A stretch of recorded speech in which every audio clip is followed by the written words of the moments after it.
Okay, so one of the most important things to keep in mind, I guess a recurring theme that keeps coming up, people are asking me is, what is the purpose of the blockchain? Why can't you just go to, say, a group of investors or a bank or other places? And I say, for one, those traditional systems, a lot of it is it takes a long time. Some of it is, it requires control, but really what this is about is, the cool thing about blockchain is the fact that it is decentralized. I really think having more and more accessible forms of energy that are decentralized, that are really for the human component, I think that does more good than harm. I think that that is a fundamental point, a principle that we should focus on as a species worldwide. There are economic benefits to it, there are individual benefits to it, there are social benefits to it, there are social economic benefits to it. It's a good thing. Using the blockchain and blockchain technology to apply to an energy source, it helps to lower the possibility of power outages, whether they be weather or poverty driven or displacement or any really unknown. Murphy's Law. I think it really helps combat Murphy's Law when you have less in the hands of one and you have more people doing. You're able to lessen the overall weight onto one source. So what I prefer to talk about is, I'm not a coding expert. It's not my jam. I'm a creation. I create things. That's what I do. So from everything that I've talked to about the experts that I'm working with and the more and more that are coming on, is applying this technology to blockchain and applying blockchain to this technology itself, intertwining, gives us the ability to help hundreds of millions of people. So today what I'm talking about with you guys is one of the most powerful forces that exists in the known universe. It's really funny to me that when we talk about energy and we talk about the application of energy and we talk about physics and whatnot, we touch on this, but we rarely talk about actually harnessing it and using it. Although we end up doing it in standard physics and a lot of forms of engineers, we never really talk about applying this form of energy like we do other forms of energy. And of course, the question is, what form of energy you're referring to? And I'm talking about that which is more powerful than anything else. And that is, of course, gravity. See, in the universe right now, we know that there's really, as far as we understand, there's nothing more powerful than the concept of a black hole. Something so dense, something so powerful, so intense that light itself cannot escape it. The idea that time literally changes as it approaches it. Time itself alters. It alters physics itself. The idea of dimensional math, 1, 2, 3, 4th dimension, it alters. It's that powerful. Because of it, we have rotation, we have orbit, we have everything else. We have life. Photosynthesis exists because of the concept of gravity.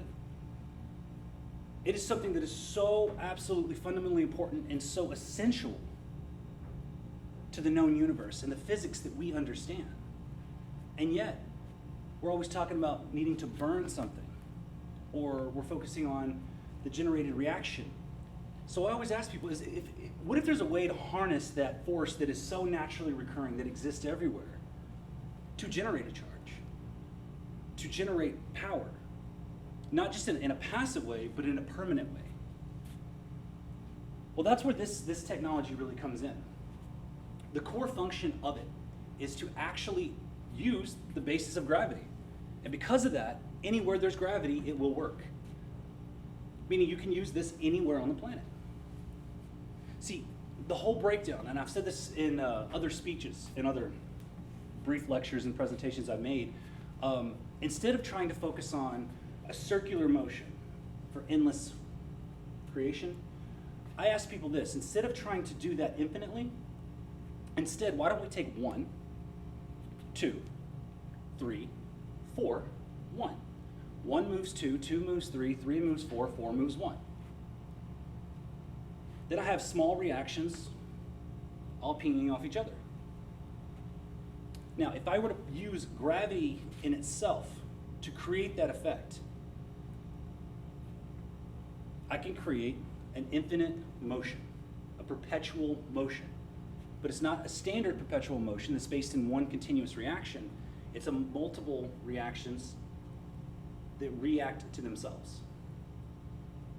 Gravity. That's the core of this technology. It's that simple.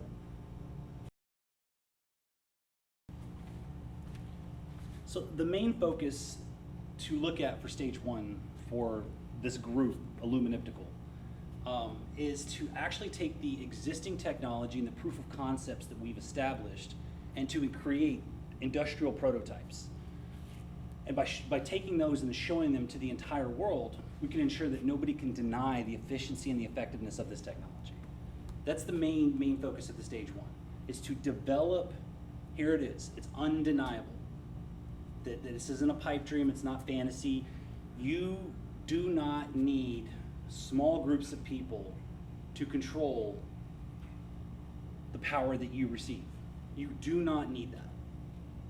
We do not need to have power outages anymore. We do not need to rely on ludicrous energy solutions. We don't need massive carbon emissions. We don't need any of these things, and we don't have to destabilize the economy to do it. We can make healthy transitions working with the economy, working with existing companies, working with existing technologies, and applying these theories to effectively make a green transition globally over the next 30 years.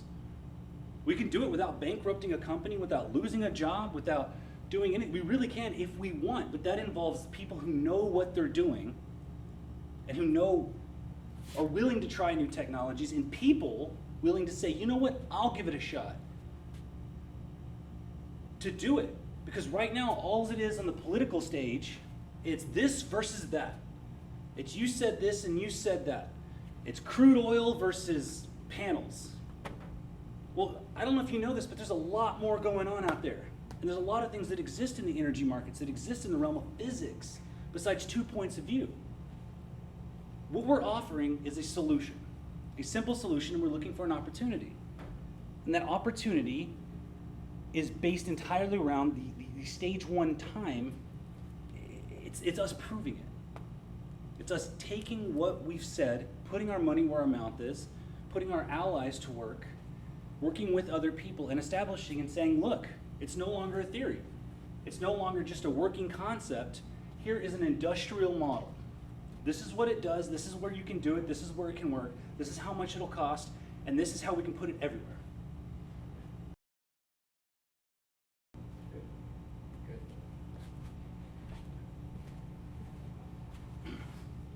So stage two. The main primary focus of stage two is then to take our proof of concept and industrial prototype systems and then to multi-scale it. And to start not taking just multi-scaling different variations of this technology. For instance, one would be more predominantly in a desert region. One would be better for an urban environment. One would be better for a rural place. All of them have different, price tags, different purposes, different uses. The private model that actually sits underneath your computer, the one that runs entire servers, helping to make the internet green. Taking all of that, taking that technology and then hyperscaling it, and then being able to start the process of leasing and developing, working with nonprofits, for-profits, government agencies, independent people, and starting to massively apply this technology. That's really the core of stage two. It's designed to hyperscale the effectiveness and the implementation of this technology.